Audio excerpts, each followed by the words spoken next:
Olá, meus amigos, olá, minhas amigas, tudo bem com vocês? José Antônio Nogueira, da Rádio Vox NGR. Meus amigos, minhas amigas, nós já estamos no mês de março de 2023. Hoje é dia 1º de março de 2023 e está no ar o programa Ponto de Vista.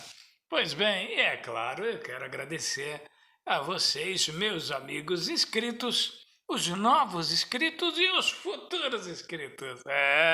Futuros inscritos, é isso aí.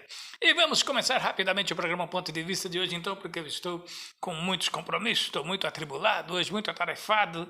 E vamos lá, estou um pouquinho menos atarefado do que o presidente Lula. Vamos dar aqui uma olhadinha na agenda oficial do presidente da República, como nós vínhamos fazendo em anos anteriores com a agenda do presidente, ex-presidente Bolsonaro. Pois bem, vamos ver então como é que o Lula está trabalhando nesta quarta-feira, dia 1º de março de 2023. Olha, às 9 horas da manhã, ele terá um encontro com o ministro da Secretaria de Relações Institucionais, senhor Alexandre Padilha, e ministro da Secretaria de Comunicação Social, o Paulo Pimenta, e o assessor especial do ministro da SECOM, senhor José Rezende de Almeida Júnior. 9h30, ministra das Mulheres, Cida Gonçalves, tem uma reunião com o presidente Lula. 11 horas, telefonema com o presidente da República da África do Sul, senhor Cyril Ramaphosa. Eu acho que é assim que se diz o nome dele, né? Se não for, me desculpem. Meio-dia, telefonema com o presidente do México, Andrés Manuel López Obrador. 15 horas, depois do almoço, eu encontro com a ministra da Cultura, a artista, cantora Margareth Menezes, grande cantora. 16 horas, encontro com a Confederação Sindical de Trabalhadores e Trabalhadoras das Américas. Pois bem, veja o tamanho da agenda do presidente Lula nessa quarta-feira. Vocês se lembram? Lá no tempo do Bolsonaro, como era a agenda, né? Secretário de Advocacia, secretário de Segurança Institucional, aquelas coisas, e chá. Motociata, né? Lancha-ciata e aquelas coisas. Aqui, hoje em dia, nós temos presidente, graças a Deus, né? Então, meus amigos e minhas amigas, já que o presidente Lula vem trabalhando incessantemente, vamos ver então, aqui segundo a Carta Capital, né, na página Carta Expressa, como anda aí o índice de aprovação do governo Lula, segundo a pesquisa IPESP-Febraban, pesquisa dos bancos, né, Febraban, e das indústrias.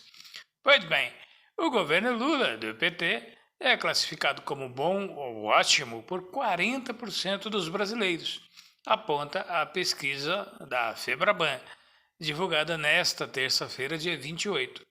Também 28% dizem que a gestão é ruim ou péssima, enquanto 27% a veem como regular e 5% não souberam responder ou não quiseram responder.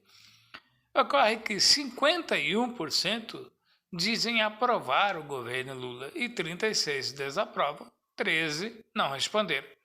A aprovação, conforme o levantamento, é mais expressiva entre jovens de 18 a 24 anos. Pois bem, aí então nós concluímos que os jovens têm mais acesso aí à internet, às redes sociais, estão mais antenados, estão mais informados. As pessoas de mais idade são aquelas pessoas que foram capturadas, né, pelo WhatsApp e por algumas redes sociais, lá para a turma do Bolsonaro. Aquele tiozão, mais ou menos da minha idade, aquela tia Lana, a mamãe, a vovó, o vovô, né? Esse pessoal de mais idade, não sei lá por que cargas d'água, de repente ficaram saudosos do tempo da ditadura e foram fazer, né? Aproveitando que a maioria aí nessa faixa etária já está aposentada, foram então arrumar o que fazer e fizeram aquela manifestação lá em Brasília, que rendeu aí muita gente na Papuda e muitas mulheres lá na Colmeia, né, que são as duas penitenciárias aí que ficaram bastante conhecidas no Brasil, né? E vocês pensam que o Bolsonaro está quietinho lá nos Estados Unidos, né? Chorando, como naquele vídeo que vocês viram com o cantor, né? Sertanejo. Que de sertanejo não tem nada. Sertanejo, na minha época, era lá. Tinha um Carreiro e Pardinho, né? Belmonte, Amaraí. Tinham uns discos quando. Fazendo um adendo aqui. Tinha uns discos quando eu era criança, jovenzinho. Disco de vinil. Aquele discão preto grande. A capa do disco parecia aquelas capas de filme de Bang Bang. Era o pessoal em cima de cavalo, correndo atrás de boi, com um Winchester na sela do cavalo, com um revólver na cintura. Era uma coisa, aquele chapéu assim. Era, né? As músicas falavam da fazenda, do patrão, dos tratos do patrão com os empregados, né? Do capataz com o boiadeiro e aquelas coisas todas, né? O carinho que o boiadeiro tinha com o boi, com a boiada, essas coisas aí. Hoje em dia são outros assuntos, né? Aqueles assuntos que preocupam mais quem está devendo. Pois é. Mas vamos lá. Vamos então ver o que o Bolsonaro tem feito lá nos Estados Unidos. Olha, tem aqui uma reportagem do Brasil de Fato. O Brasil de Fato aqui diz que o ex-presidente Bolsonaro tenta agradar a extrema-direita dos Estados Unidos com ataques à diplomacia de Lula na África.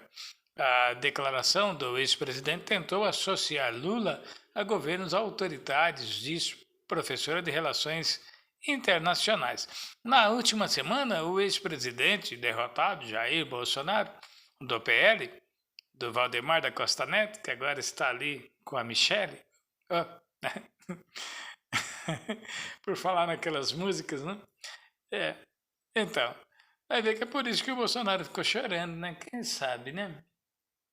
Pode ser. Mas vamos lá. O Bolsonaro tentou voltar aos holofotes a partir de mais uma fala ofensiva, dessa vez em discurso nos Estados Unidos.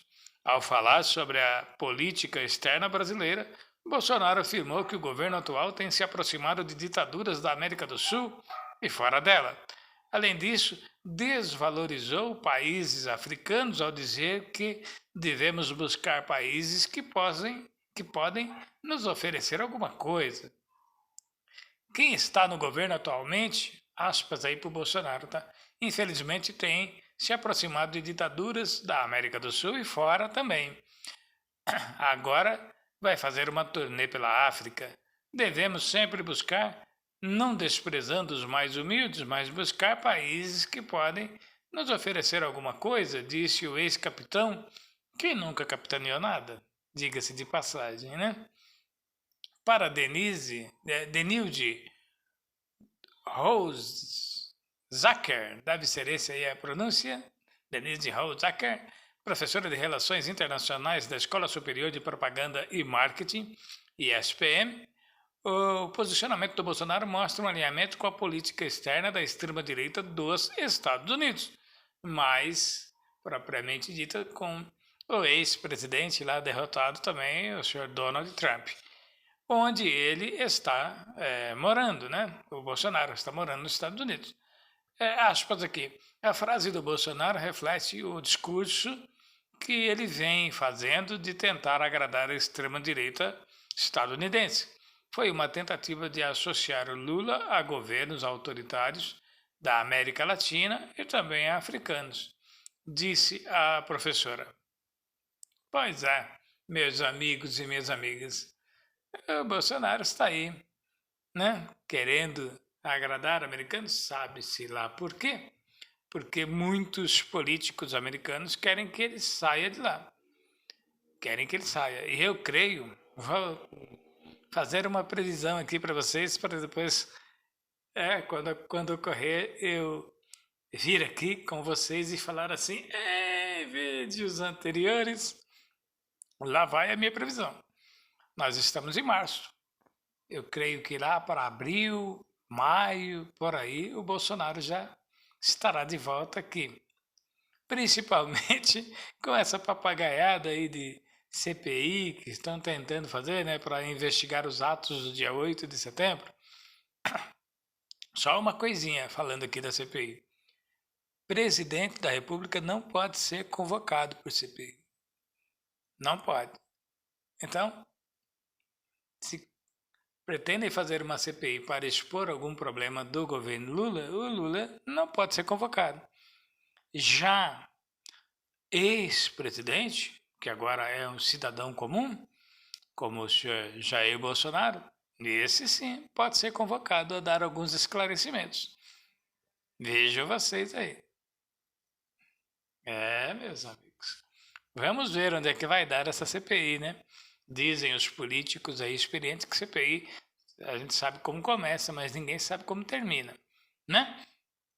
Pois bem, por falar então naquele reajuste aí, na cobrança de impostos de gasolina, que o Haddad pediu para que o Lula voltasse a cobrar, e fizeram a reunião lá e fizeram um acerto, vão cobrar uma parte dos impostos, outras não. Eu tenho aqui algumas luzes para colocar aí para vocês.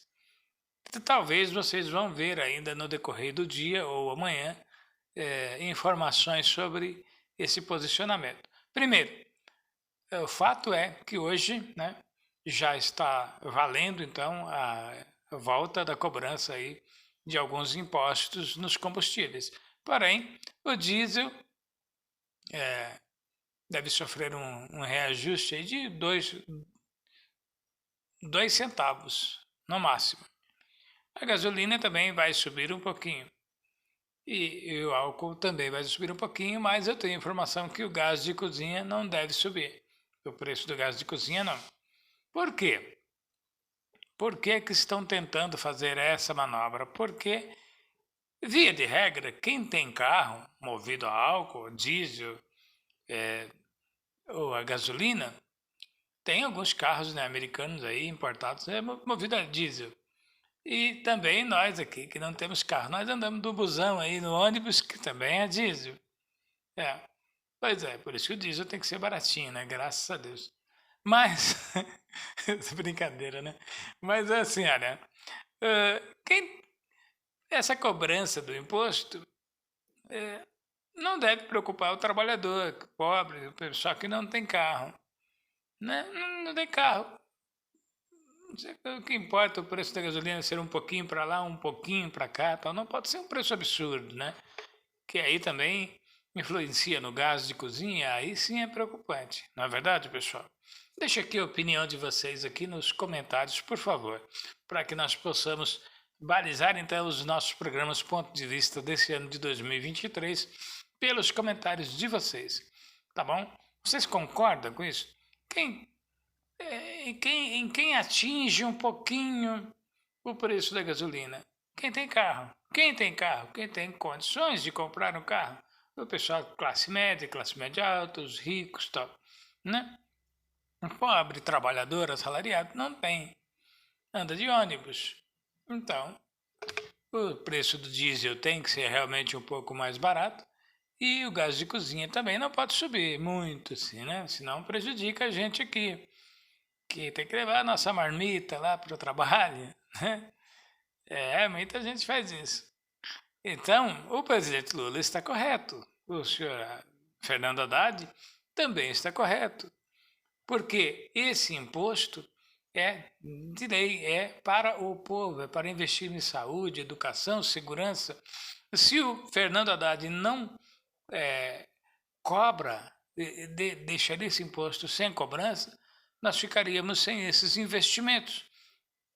E é obrigação dele fazer esse tipo de coisa. Então, se ele não passar a cobrar, se não for permitido que se cobre, se o Lula disser, não, não quero que cobre, tanto o Lula ou o Haddad falar, não, não vou cobrar, porque senão vou melindrar o Lula, vou atrapalhar a popularidade dele, eles podem incorrer aí em crimes. Em crimes, né? Crime de responsabilidade fiscal. Então, tem que ser cobrado, né, de uma maneira justa, direita, sem afetar os mais necessitados, o assalariado, o trabalhador de renda mais baixa, mas precisa ser cobrado, pelo menos por enquanto. Mas logo, logo, os combustíveis aí se ajustarão ao preço que é justo ser cobrado, porque logo a diretoria da Petrobras já vai poder fazer o remanejamento necessário. Então nós vamos ter aí dinheiro para investir em saúde, educação, segurança, sem ter muito peso aí na cobrança dos impostos.